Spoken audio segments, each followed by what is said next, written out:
So hello everyone. आज हम जो है वो जो कॉन्सेप्ट रिवाइज करने जा रहे हैं वो है टाइप ऑफ ऑर्डर्स का एंड टाइम कंडीशंस का। देखो, सबसे पहले जो है वो ये जो सिस्टम होता है ना, जो सिस्टम है ना वो अलाउ करता है ट्रेडिंग मेंबर को कि आप जो है वो क्या कर सकते हो, ऑर्डर्स के अंदर एंटर कर सकते हो। और ऑर्डर्स के अंदर भी आप वेरियस कंडीशंस जो है वो लगा सकते हो, आप उसके अंदर अटैच कर सकते हो। जैसी आपकी इच्छा है, जैसी आपकी रिक्वायरमेंट है वैसी आप कंडीशंस लगाओ और आप जो है वो सौदों के अंदर एंटर कर जाओ, ऑर्डर्स के अंदर जो है वो बेसिकली जो है वो एंटर कर जाओ। ये जो कंडीशंस हैं ब्रॉडली जो है वो हमारी तीन टाइप्स के अंदर डिवाइड हो जाती है, time condition, price condition and other condition जो है वो आ जाती हैं। ठीक है, तो देखो सबसे पहले जो है वो हम रिवाइज कर लेते हैं टाइम कंडीशंस क्या होती है। देखो टाइम कंडीशंस को ना दो पार्ट्स के अंदर डिवाइड करा गया है।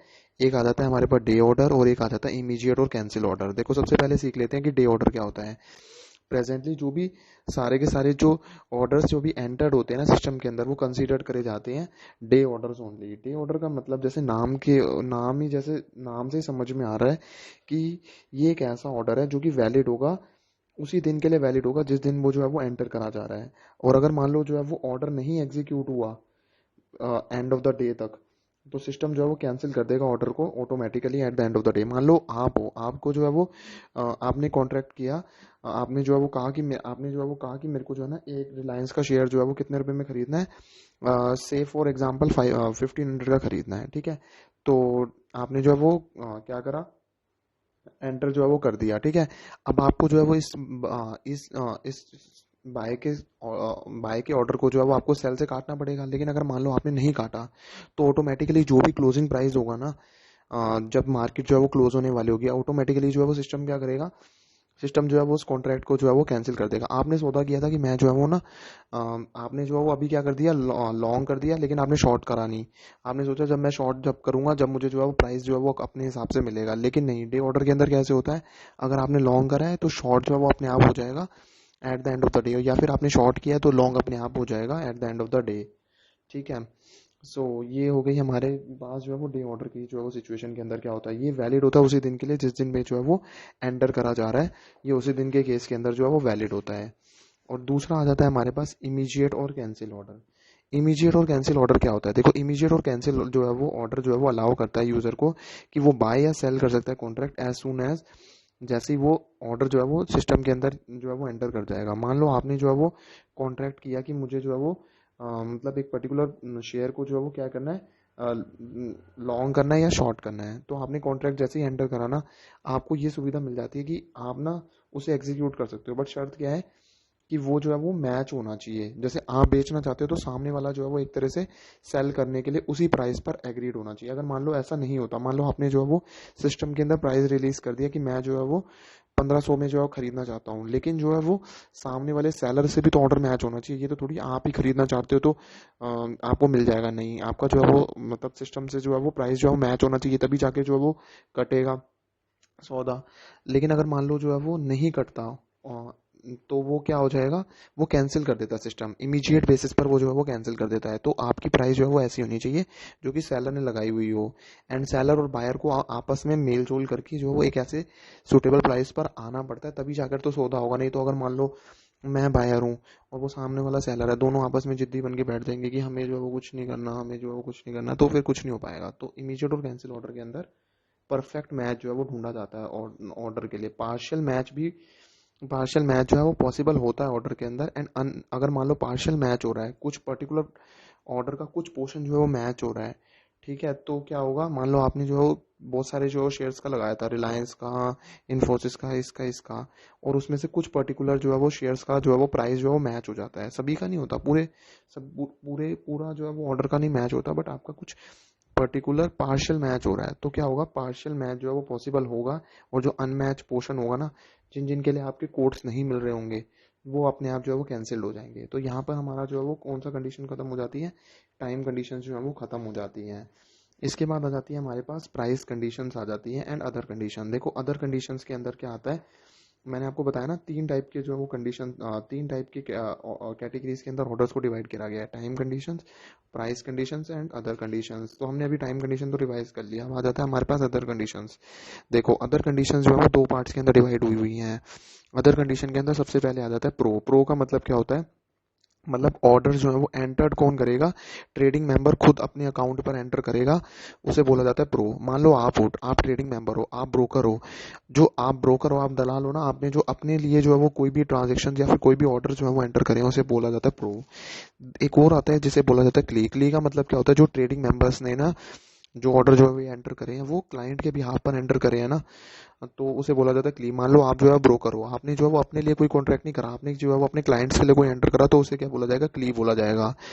देखो जब भी एक्सचेंज ट्रेडेड डेरिवेटिव कॉन्ट्रैक्ट होते हैं ना, तो क्लियरिंग कॉर्पोरेशन जो है वो सेंट्रल काउंटर पार्टी की तरह एक्ट करता है, ठीक है। वो जो है वो देखता रहता है, नजरअंदाज करता, नजर लगा के रखता है जो भी ट्रेडिंग मेंबर्स को, जो है वो देखता रहता है कि सब कुछ सही से हो रहा है नहीं हो रहा। रिस्क जो है वो क्लियरिंग कॉर्पोरेशन का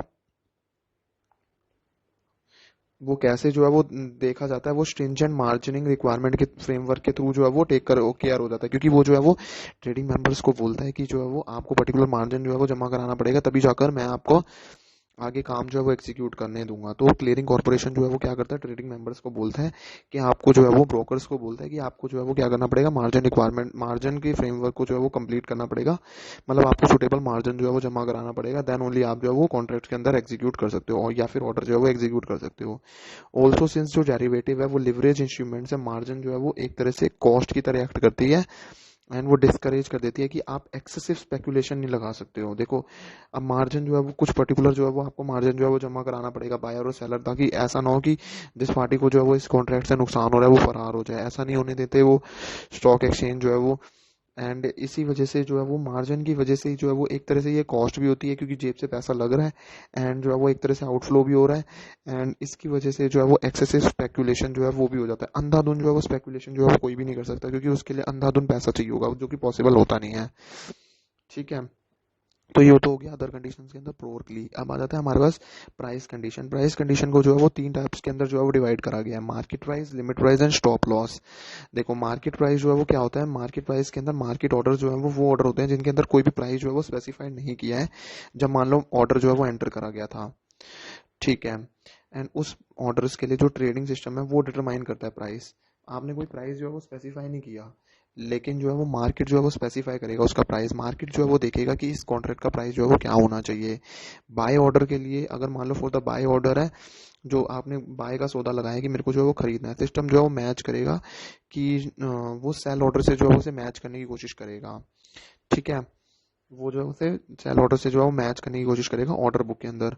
and for the sale order placed, अगर मान लो आपने सेल का ऑर्डर लगाया, तो सिस्टम जो है उसे क्या करेगा, बाय ऑर्डर से जो है वो मैच करने की जो है वो कोशिश करेगा, ठीक है। तो यहाँ पर जो है वो पोटेंशियल मैच जो है वो करा जाता है, बाय ऑर्डर को सेल ऑर्डर से मैच करा जाता है, एंड सेल ऑर्डर को जो है वो बाय ऑर्डर से जो है वो मैच करा जाता है, ठीक है।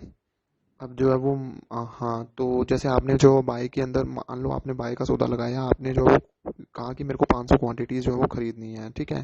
तो बेसिकली जो है वो जो मार्केट है ना वो क्या करेगी, वो देखेगी कि कितने पर 500 पे 500 जो है वो 500 क्वांटिटीज कितने पर सेल हो रही है, वो ऐसे करके जो है वो क्या कर देगा, डिटरमाइन कर लेगा कि क्या प्राइस होने वाला है, ठीक है।